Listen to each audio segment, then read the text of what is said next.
Hello friends, welcome to AHT times channel. Friends, మన యొక్క తెలంగాణ రాష్ట్ర వ్యాప్తంగా రేపటి నుండి కరెంటు మీటర్లు ఎవరైతే కలిగి ఉన్నారో వీరందరికీ సంబంధించి తెలంగాణ ప్రభుత్వం అయితే శుభవార్త అయితే చెప్పారండి. అయితే ప్రభుత్వం చెప్పినటువంటి ఆ శుభవార్త ఏంటి, దానికి సంబంధించిన పూర్తి వివరాలు మీకు స్టెప్ బై స్టెప్ ఎక్స్ప్లెయిన్ అయితే చేస్తాను. ఈ వీడియో నచ్చినట్టయితే లైక్ చేసుకొని ఛానల్ను సబ్స్క్రైబ్ చేసుకుని వారు వెంటనే ఛానల్ కూడా సబ్స్క్రైబ్ చేసుకొని ఫాలో అవుతండి. ఇక మన యొక్క తెలంగాణ రాష్ట్ర వ్యాప్తంగా కరెంటు మీటర్లు ఉన్న వారికి సంబంధించి ప్రభుత్వం చెప్పినటువంటి ఆ శుభవార్త ఏంటంటే, రాష్ట్రంలో ఎండల అనేది తీవ్ర స్థాయిలో అయితే ఉన్నాయి. విద్యుత్ డిమాండ్కు తట్టుకుని ప్రజలకు ఎలాంటి ఇబ్బంది కలగకుండా నిరంతరంగా కరెంట్ అనేది సరఫరా చేయడమే ప్రభుత్వ ముఖ్య లక్ష్యం అని చెప్పేసి ఇక్కడ ముఖ్యమంత్రి ఉప ముఖ్యమంత్రి ఇక్కడైతే చెబుతున్నారు. ఇక్కడ దేశవ్యాప్తంగా పెరుగుతున్నటువంటి విద్యుత్ డిమాండ్ నేపథ్యంలో ఉప ముఖ్యమంత్రి బట్టి విక్రమార్క ప్రజాభవన్లో విద్యుత్ సరఫరాపై ఇంధన శాఖ ఉన్నతాధికారులతో సమీక్ష నిర్వహించారు. రాష్ట్రంలో బాణుడి భగభగకు తోడు ఇళ్ళు కార్యాలయాల్లో ఏసీలు కూరల్లో వాడకం విపరీతంగా పెరిగిందని చెప్పేసి అధికారులు మంత్రికి వివరించారు. సో దీంతో వ్యవసాయం అవసరాలకు కూడా తోడవడంతో మనకు గ్రిడ్పై ఒత్తిడి పెరుగుతుందని చెప్పేసి పేర్కొన్నారు. దేశవ్యాప్తంగా మార్కెట్పై కూడా ఒత్తిడి ఉన్నప్పటికీ రాష్ట్ర అవసరాలను ఏమాత్రం లోటు రాకుండా పవర్ ఎక్స్చేంజ్ ద్వారా అదనపు కొనుగోళ్లు చేపట్టామని చెప్పేసి మంత్రి అధికారులకు ఆదేశించారు. ఆసుపత్రులు, అలాగే తాగునీటి సరఫరా పథకాలు మరియు అత్యవసర సేవలకు విద్యుత్ అంతరాయం కలగకుండా నిరంతరంగా పర్యవేక్షణ చేయాలని చెప్పారు.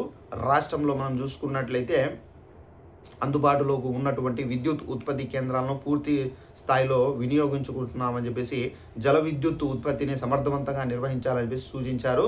రాబోయే రోజుల్లో ఉష్ణోగ్రతలు మరింత పెరిగే అవకాశం అయితే ఉందన్న అన్ని విద్యుత్ సంస్థలు సమన్వయంతో పనిచేస్తూ ముందస్తు ప్రణాళికలు సిద్ధం చేసుకోవాలని చెప్పేసి ఇక్కడ ఉప ముఖ్యమంత్రి గారు అయితే తెలిపారండి.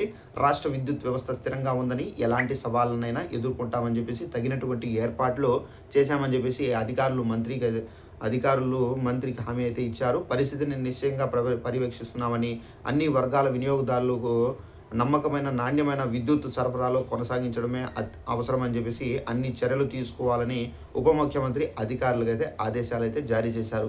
సో ఫ్రెండ్స్, చూశారు కదా, మన యొక్క తెలంగాణ రాష్ట్ర వ్యాప్తంగా ఇప్పుడు ఏంటంటే మనకు ఎండలు కూడా తీవ్ర స్థాయిలో అయితే ఉన్నాయి. ఆల్మోస్ట్ 44 డిగ్రీస్ సెల్సియస్తో మన తెలంగాణ రాష్ట్ర వ్యాప్తంగా ఎండ అనేది తమ యొక్క ప్రభావాన్ని చూపిస్తుంది.